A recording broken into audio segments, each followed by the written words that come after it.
This video is about trading different pairs with different rules. I don't think you need to have different rules for different pairs.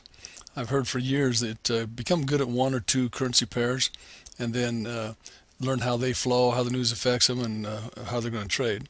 But let me just show you an example that's one approach. And what I like to do is have the indicators tell me what's the best way to trade, what's moving that day.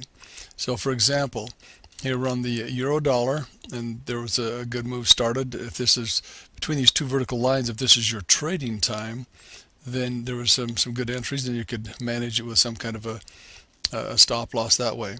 Now let's go look at the pound dollar. Didn't do quite so well. There possibly a little bit in there. Let's look at the pound yen. Was a little bit the euro yen, so two euro pairs were moving well.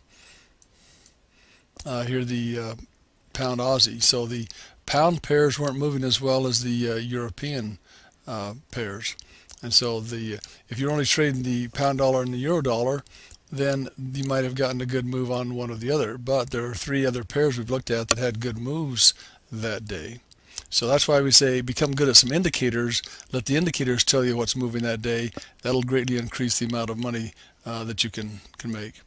The other thing is, what's the difference between trading different time frames? This happens to be a 1 hour chart, and you can see if you'd gotten on this move, there was 90 to 100 pips in that move right there. It's using the same currency pair. Let's go to the day chart.